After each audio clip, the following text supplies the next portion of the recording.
কৃষ্ণ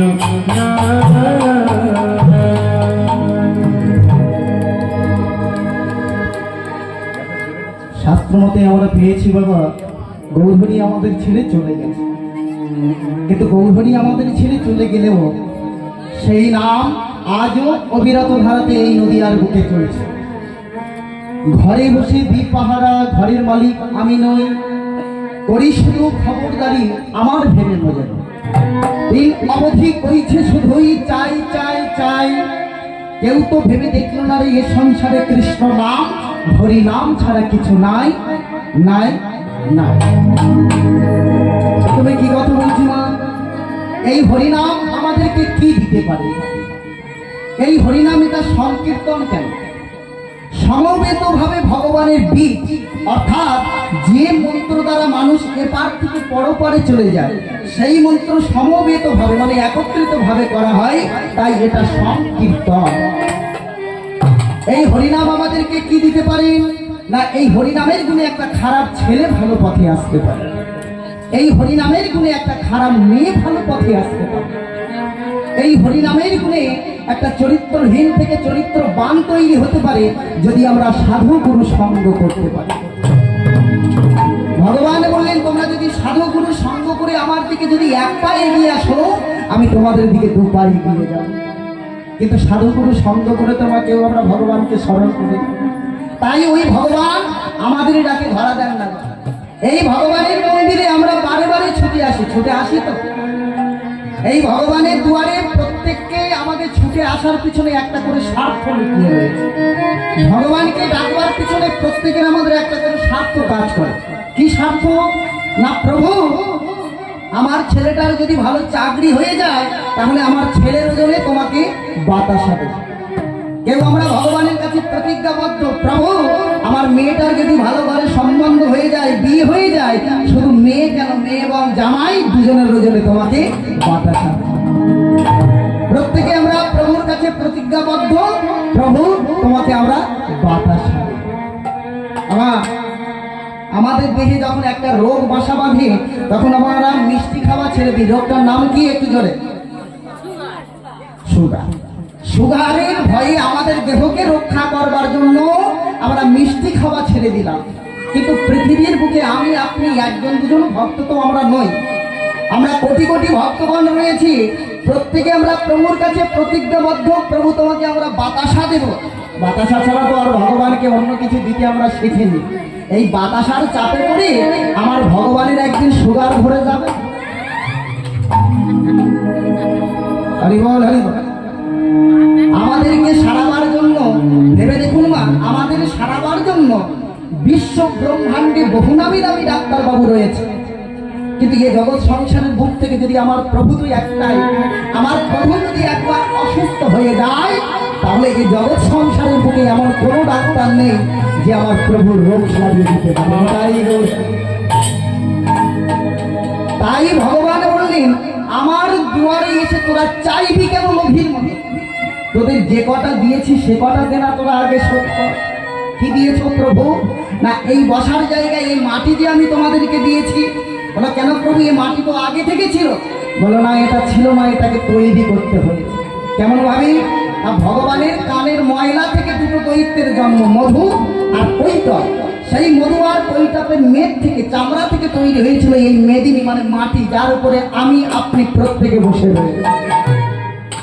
তাহলে ভগবান আমাদের দেহটাকে নির্মাণ করলেন পঞ্চভূত দিয়ে। কি কি দিয়ে? ক্ষিতি, অপ, তেজ, মরুত আর বন দিয়ে। পঞ্চভূতের দেহ আমাদের। সর্বপ্রথম কি বললেন? ক্ষিতি। ক্ষিতি মানে মাটি। ভগবান যদি আমাদের দেহটাকে মাটি দিয়ে নির্মাণ করলেন, তাহলে আমাদের দেহের মাটি কি? আমাদের দেহের মাটি হলো হাড় ও মাংস। আমাদের দেহের দ্বিতীয় হলো মানে জল। তাহলে আমাদের দেহের জল কি? আমাদের দেহের জল হলো রক্ত, মূত্র, পিত্র হলো আমাদের দেহের জল। তাই আমাদের কথা চিন্তা করে ভাবা পাগলা আমাদেরকে একটা মুক্তি দিয়েছেন, একটা বাণী দিয়েছেন কি না, এ দেহে তোর কে আসে যায় কেসে ভগবান, ঘরের খবর জানলে মোর আগে ঘরের খবর। এখানে কোন ঘরের কথা ভাবা পাগলা বলেছেন মায়েরা? মোদী সরকার ঘর দিয়েছে। হরিবল হরিবল। সরকার যে ঘর দিয়েছেন এই ঘরের কথা বলেছেন না গো মায়েরা, এই ঘরের কথা বলেননি। কোন ঘরের কথা বলেছেন না, এ দেহে তোর কে আসে যায় কেসে ভগবান, ঘরের খবর জানলে মন আগে এই দেহরূপ ঘরের কথা। আমি যদি আমাকে যদি না চিনলাম আমি কে, আমি কোথা থেকে এসেছি, কোথায় আবার ফিরে যাব, যতদিন না আমি জানবো আমি জগৎকে শেখাবো কি করে আমি কে। মনে করুন বাবা, এই 60 বছর বয়সে বাচ্চাদের মতো ফুটবল খেলবার ইচ্ছা দেখেছে, বাচ্চাদের মতো ফুট করাই খাবার ইচ্ছা দেখেছে। আমার এই 60 বছর বয়সে বা 80 বছর বয়সে খাবো বললে খেলবো বললে আর হবে? কেন? যখন সময় ছিল তখন আমরা খেলতে পারিনি, যখন সময় ছিল তখন আমরা কেউ খেতে পারিনি। এখন সময় চলে গেছে, যে সময় আমাদের জীবন থেকে চলে যায় সে সময় আর কখনো আমাদের জীবনে ফিরে আসে। তাই ভজন সাধন করতে গেলে, ভগবানকে ডাকতে গেলে তাই সকাল সকাল ডাকতে হয়। ভজন সাধনটা সকাল সকাল সেরে নিতে হয়। বাবা এই বার্ধক্যকালে আর ওই ভজন সাধন সারবো বললে আর হবে না। তাই সময় থাকিতে আপনারই পথে আপনি চন্দ্রে ভাই, স্ত্রী পুত্র সংসার এ জগতে কেউ আপনার নয়। এই জগৎ সংসারের বুকে এসেই আমরা প্রত্যেকে ভেবে নিয়েছি এই জগৎ সংসারের বুকে যা কিছু রয়েছে সব কিছু আমার, আমার ছেলে, আমার মেয়ে, আমার স্ত্রী, আমার পুত্র। কিন্তু দিনের শেষে বিছানাতে ঘুমিয়ে যাওয়ার আগে একবারও আমরা সিদ্ধান্ত নিলাম না এই জগৎ সংসারের বুকে যা কিছু রয়েছে আমার স্ত্রী, আমার পুত্র, এসবের কোনোটাই আমার নিজের নয়। যে ছেলে মেয়েকে নিয়ে আমি এতই বড়াই করছি, আমার ছেলে ডাক্তার, আমার ছেলে ইঞ্জিনিয়ার, দিনের শেষে এরা কেউ আমার আপন নয়, হতেই পারে না। আমার ছেলেমেয়ের কথা অনেক দূর কথা, ছেলেমেয়ের কথা বাদ দিন, স্বামী স্ত্রীর কথা দূর কথা বাদ দিন, যে দেহটাকে নিয়ে আমরা এতই বড়াই করছি, এই দেহটা কেউ আমরা রূপের বড়াই, কেউ আমরা গুণের বড়াই, এই দেহটা পর্যন্ত কারণ আমাদের নিজেদের দেহ নয়। এই দেহটা আমাদের প্রত্যেকে ধার করা দেহ। এই বয়সটাকে আমরা ধার করে পেয়েছি, তার থেকে কুকুর, গাধা, শকুনের থেকে এই বয়সটাকে আমরা ধার করে পেয়েছি। তারা যদি সবাই মিলে বলে আমাদের বয়সটাকে আমাদেরকে ফিরিয়ে দাও, কেউ আমরা ফিরিয়ে দিতে পারবো না, কেউ আমরা ফিরিয়ে দিতে পারবো না। তাই বিদ্যাপতি কলম দিলেন, তা তল সৈকত বাড়িবিন্দু সম, শ্রুত মৃত রমণী সমাজে তহে মিশরিয়াম, তাহে সমকুলে অবমুদে অবক্ষণ কাজে। এখানে যারা আমরা রয়েছি কম বেশি আমরা প্রত্যেকে পুরীধামের বুকে গিয়েছি তো মায়েরা? আমার পুরীধামের বুকে যাওয়া হয়েছে? আচ্ছা, এই যে আমরা বাঙালিরা এত টাকা খরচ করে যে আমরা পুরীধামের বুকে যাই, এই বাঙালিদের এত টাকা খরচ করার পিছনে মূল উদ্দেশ্য কি? পুরীধামে যাওয়ার মূল কারণ কি? যারা গেছেন একটু কথা বলুন জোরে। কেউ জাননি? আচ্ছা, হরিবল হরিবল। এতগুলো মা রয়েছেন, কেউ জাননি নাকি? মনে মনে ভাবছেন এই কেলে বগুড়া ছেলেটার সঙ্গে কথা বলবো, বিবেকে বাঁচছে নাকি? হ্যাঁ, আচ্ছা আচ্ছা, হরিবল হরিবল। এই যে এত টাকা খরচ করে যে আমরা পুরীধামের বুকে যাই, এই পুরীধামের যাওয়ার মূল উদ্দেশ্য আমাদের আগের দিনের বাবা মায়েরা যারা রয়েছেন, আগের দিনে যাওয়ার মূল উদ্দেশ্য ছিল জগন্নাথ দর্শন। ভগবান জগন্নাথ দেবকে দর্শন করবার জন্য আমরা পুরীধামের বুকে যেতাম। কিন্তু এখন আমরা মডার্ন যুগে বাস করছি, আমাদের মধ্যে আধুনিকতা এতটাই বেড়ে গেছে, এখন জগন্নাথ দেবকে দর্শন করবার জন্য টাকা খরচ করে ওই পুরীধামের বুকে যাব, তেমন মূর্খ আর আমরা নই, তাই না? হরিবল হরিবল। ভগবানের পিছনে টাকা খরচ করবো তেমন অপদার্থ আমরা নয়।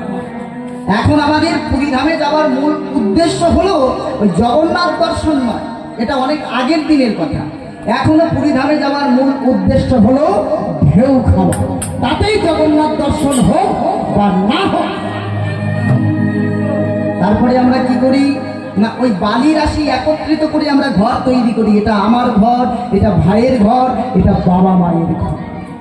কিন্তু দূরে একবার আমরা লক্ষ্য করে দেখলাম না, যে ঢেউটা ভাটার কারণে দূরে রয়েছে, যখন জোয়ার আসবে জোয়ারের টানে ওই ঢেউ এসে আমাদের এই বালি দিয়ে যে ঘর তৈরি করেছে এই ঘরের গায়ে লাগে। আর যখন লাগবে ঠিক যেমন বালি ঠিক আগের অবস্থায় ফিরে যাবে, মানে সব কিছু সমান হয়ে যাবে। ঠিক মা, এই সংসারটাও আমাদের ওই তপ্ত বালুকার মতো। একটু একটু করে আমরা নিজেরা দুহাত দিয়ে আমাদের এই সংসারটাকে তৈরি করেছিলাম, নিজে হাতে সাজিয়েছিলাম, গুছিয়েছিলাম। কিন্তু দিনের শেষে ওই একটা সমুদ্রের ঢেউয়ের মতো যেদিন একটা ঢেউ এসে আমাদের সংসারের গায়ে লাগবে, আর যখন লাগবে ঠিক ওই বালি রাশির মতো আমাদের সংসারটা যেখানেই থেকে শুরু করেছিলাম আবার সেখানেই এসে থেমে যাবে, সবকিছু সমান হয়ে যাবে। এই সংসারে যতদিন আমরা দিতে পারবো ততদিন আমরা সবাই ভালো। যেদিন এই সংসারের বুকে আমরা দেওয়া ছেড়ে দেব, যে ছেলে আমার মুখের উপরে কোনোদিন কথা বলে না, যেদিন সংসারের বুকে দেওয়া ছেড়ে দেব, সেই ছেলে আমার ঘাড় ধাক্কা দিয়ে ঘর থেকে বের করে দেয় তপ্ত বালুকার মতো। যে স্ত্রী আমার মুখের উপরে কোনোদিন কথা বলে না, যেদিন সংসারের বুকে দেওয়া ছেড়ে দেব, সেদিন সেই স্ত্রী আমার মুখের সামনে দরজাটা বন্ধ করে দেবে তপ্ত বালুকার। অধীন বন্ধু রে,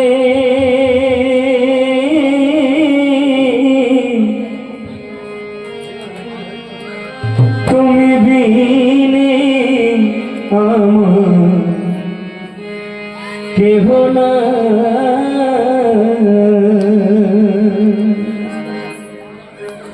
আমার অপরাধী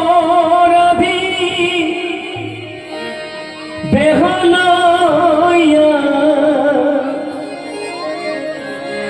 আমার অপরাধী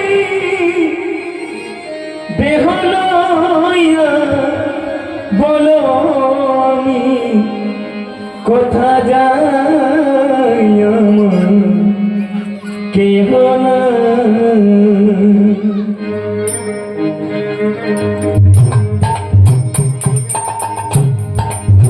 অধীন বন্ধু রে,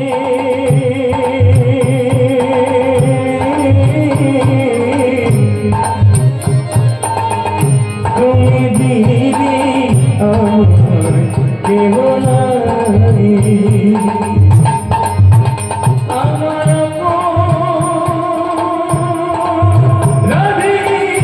দেহ লইয়া, বলো আমি কোথা যাই,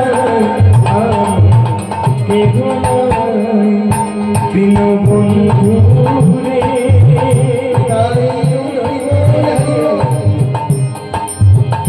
তুমি বিনে আমার কেহ নাই।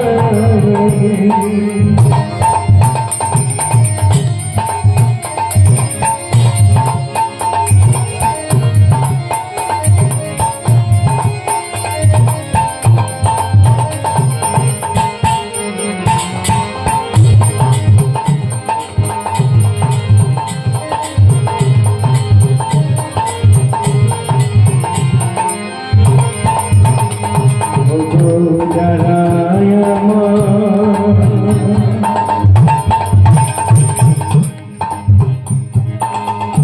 আপন ছিল,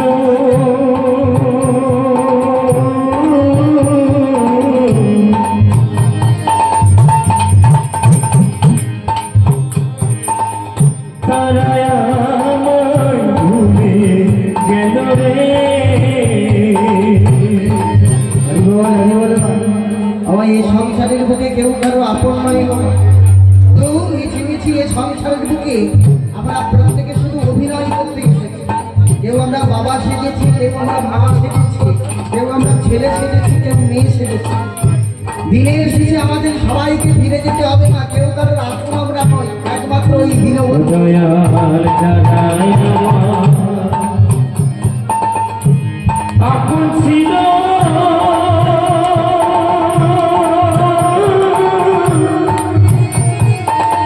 তারাই আমার ভুলে গেল রে।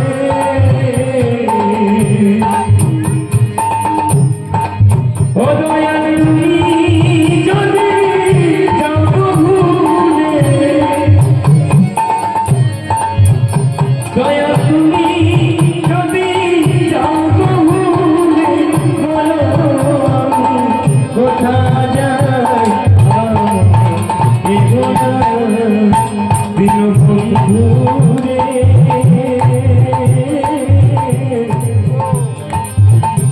তুমি দিনে আমার দীনবন্ধু রে।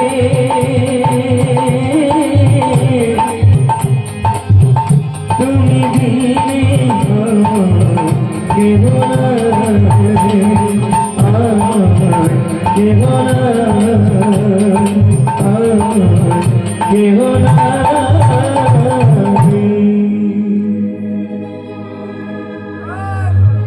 কিন্তু যেদিন আমরা জননী জঠরে ছিলাম সেদিন প্রভুকে কেঁদে কেঁদে বলেছিলাম, প্রভু এই মাতৃ জঠর থেকে, এই জননী জঠর থেকে তুমি পার করে দাও। কোথায় যাবি প্রভু? এই মাতৃ জঠর থেকে, এই জননী জঠর থেকে তুমি পার করে দাও, আমরা মর্তধামে যাব।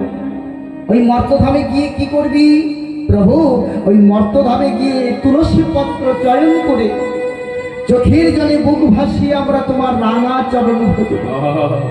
প্রত্যেকে আমরা প্রভুকে কথা দিয়েছিলাম, প্রভু তুলসী পত্র চয়ন করে চোখের জলে বুক ভাসিয়ে আমরা তোমার রাঙা চরণ ভজব। সবাই কথা দিয়েছে। আমার দিনের শেষে পৃথিবীর বুকে জন্ম লাভ করে সবাই আমরা ভগবানকে ভজেছি তো? মায়েদের মুখ দেখে মনে হয় ভজেছি সবাই, নাকি? হরি বল, হরি। আমার প্রভুকে দেওয়া কথা কেউ আমরা রাখতে পারিনি গো মা। আমরা ভগবানকে ভুলে গিয়েছি, কিন্তু যদি সেই দয়াল হরি যদি আমাদের ভুলে যেত, আমরা তো তাকে ভুলে গেছি, তাকে কথা দিয়ে এসেছি তোমার নাম করব, আমরা ভুলে গেলাম। কিন্তু গৌর হরি যদি আমাদের ভুলে যেত, আমাদের অবস্থা কেমন হতো? হরি বল, হরি বল। তাই এই পৃথিবীর বুকে জন্ম লাভ করবার পরে আমরা একটু একটু করে বাবা মা ভাই বোনকে আমরা চিনতে শুরু করলাম। যখন 24-25 বছর বয়স হয়ে গেল, তখন আমরা নিজেরা ইনকাম করতে শুরু করলাম। তখন আলাদাভাবে আমাদের নিজেদের একটা সংসার হলো। আর যখন আমাদের নিজেদের সংসার হলো, যে বাবা মায়ের কারণে আমাদের পৃথিবীর বুকে আসা, সেই বাবা মাকে একটু একটু করে আমরা দূর করতে শুরু করলাম। বাবা মাকে দূর করবার সঙ্গে সঙ্গে যে প্রভুকে আমরা কথা দিয়েছিলাম, প্রভু তুলসী পত্র চয়ন করে চোখের জলে বুক ভাসিয়ে আমরা তোমার রাঙা চরণ ভজব, সেই প্রভুকেও আমরা চিরদিনের মতো ভুলে গেলাম। তখন আমরা বলতে শুরু করলাম হাম হে, মানে আমি সব। যখন মাঠে একটা গরু নাঙল চষে, সেই গরু তখন মনে করে আমি চষি বলে চাষির চাষ হয়। কিন্তু সেই গরুটা যখন মারা যায়, গোভাগারে ফেলে দেওয়া হয়, উপর থেকে শকুন এসে শুকনো নারীগুলোকে টানতে টানতে নিয়ে যায়। তখন শুকনো নারীর ভিতর থেকে চিৎকার করে বলে ওঠে, প্রভু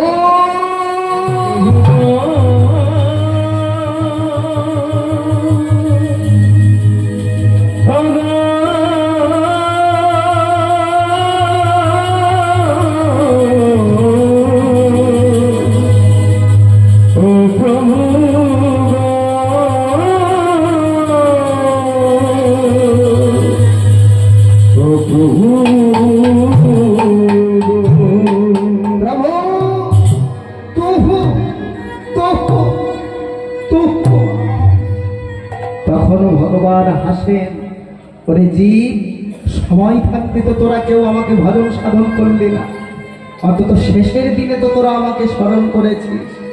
আমার আপনি সারা জীবন যতই মোটা মোটা তুলসী মালা ধারণ করুন না কেন, সারা জীবন যতই ভাগবত পাঠ করুন না কেন, এই শেষের দিনটা খুব ভালো দরকার। সারা জীবন যতই তুলসী মালা ধারণ করেন, যতই ভাগবত পাঠ করেন, যতই ভগবানের গুণগান করেন না কেন, আমরা কিন্তু কেউই গর্ব করে বলতে পারবো না যে আমি ভক্ত হয়েছি।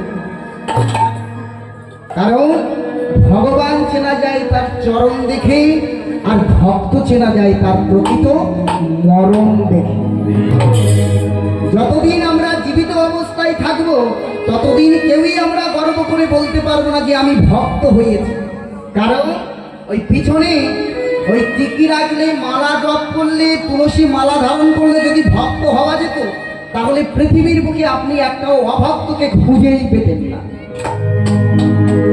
তাই যেদিন আমরা ভবপারে চলে যাব, সেদিন আমাদের দেহের পিছনে পিছনে দুটো বস্তু যাবে, একটা আমরা জানি, একটা অনেকে জানি না। যেদিন আমরা ভবপারে চলে যাব, সেদিন আমাদের দেহের পিছনে পিছনে যাবে আত্মা, যাকে আমরা আত্মা রূপে চিনি। আর একটা বস্তু আমাদের দেহের পিছনে পিছনে যাবে, সেটা কি? সেটা হলো আমাদের এই দেহের জ্ঞান। যে জ্ঞানেই আমরা মরণ লাভ করব, আবার পুনরায় আমরা সেই জ্ঞানেই জন্ম লাভ করব। তাই আমাদের কথা চিন্তা করি। আমার অনাদিরাদি গোবিন্দ আমাদেরকে 3টি বীজ দিয়েছে, আমাদেরকে উদ্ধার করবেন বলে 3টি বীজ। কি?